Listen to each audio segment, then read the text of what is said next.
আসসালামু আলাইকুম সবাইকে। আজকে একটা পিঠার রেসিপি নিয়ে এসেছি। এই যে পিঠাগুলো দেখতেই পাচ্ছেন। ওই পিঠাগুলোর নাম কি? সিরিঞ্জ পিঠা। সিরিঞ্জ পিঠা। আর কি নাম? আর ঝিলমিল পিঠা। আচ্ছা, এটাকে সিরিঞ্জ পিঠা বলা হয়, ঝিলমিল পিঠা বলা হয়। তো যাই হোক, এই যে পিঠাগুলো খাচ্ছে আমার বুড়ুমা, আমার বর। আসলে পিঠাগুলো এই যে খাচ্ছে, খাওয়াটা যত সহজ, এটা বানানোটা কিন্তু ততটাই কঠিন। যে আমরা এখন বানানো ধাপে সরাসরি চলে আসলাম। তো এই পিঠাটা বানাতে আমরা গিয়েছিলাম হচ্ছে আমার এক নানির বাসায়। সেখানে গিয়ে এই যে আমার আম্মু, তারপর ওই পাশে যে আমার মামি একটু আগে যে কলা পাতা কাটতেছিল, এখন আবার সে হচ্ছে সিরিঞ্জের মধ্যে ঢুকাই দিচ্ছে আটার ডোগুলো। বিভিন্ন কালারের পিঠা যেখানে তৈরি করা হচ্ছে। তো এই পিঠাটা কিন্তু তৈরি করা অতটাও সহজ কাজ না। প্রথমে পিঠার জন্য চালের গুঁড়ো নিয়ে সেই চালের গুঁড়োর মধ্যে হালকা গরম পানি দিয়ে আগে মেখে একটা ডো তৈরি করে নিতে হয়। তারপর সেই ডোটা সিরিঞ্জের মধ্যে ঢুকিয়ে কলার পাতাতে করে যেভাবে বানাতে হয়, আমার বুড়ুমাও একটু চেষ্টা করতেছিল। দেখেন, সে কিন্তু অনেকগুলো বানাইছে, কিন্তু ভিডিও করার সময় সে আর ভালো করে পারতেছিল না, অথচ আগে অনেকগুলো সে বানাইছে। যাই হোক, এরকম করে বানানোর পর্ব প্রথমে শেষ হইলো কলার পাতায় করে। এবার এটা হচ্ছে ভাপানোর পালা, ভাপাতে হয়। তো পিঠাগুলো এরকমভাবে যখন তৈরি মানে সিরিঞ্জ দিয়ে বানানো তৈরি শেষ হয়ে যায়, তখন সেটাকে ভাপ দিতে হয়।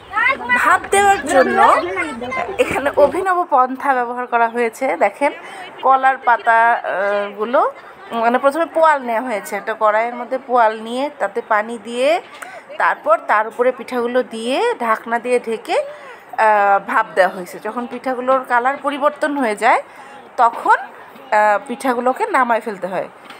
এই যে আমার আম্মা কি জানি বলতেছিল পিঠা বানাতে, কার জন্য পিঠা বানাচ্ছে না বানাচ্ছে একটু শুনি আমরা। আমার জন্য না না, আমার যে নাতি আছে, পুতি আছে, বেটার বউ আমার জন্য আছে। আমার হচ্ছে যে মোরা বোনের বেটা বিটি আছে, এই জন্য এই 2 দিন ধরে পিঠে বানাচ্ছি। এত হাতে ফোসা করে যাচ্ছে, দেখি হাত এই যে কালো হয়ে গেছে ফোসা করে। তো তুমি এত বিশ্বকর্মা, তুমি এই গ্রামের চোখে তুমি তো নাটোরেই বানাতে পারতে।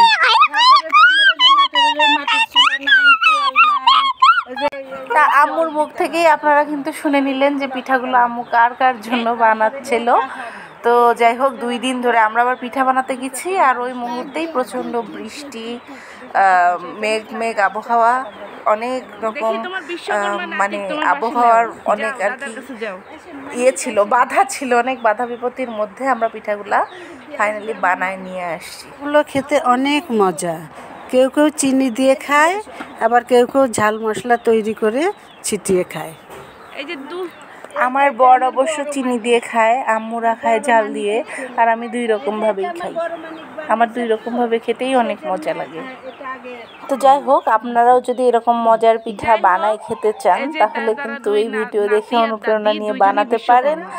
আর যদি কোনো বানাতে গিয়ে কোনো অসুবিধা হয় বা কোনো পরামর্শের দরকার হয়, তাহলে তো ইনবক্সে আছি আমি, আমাকে নক করতে পারেন।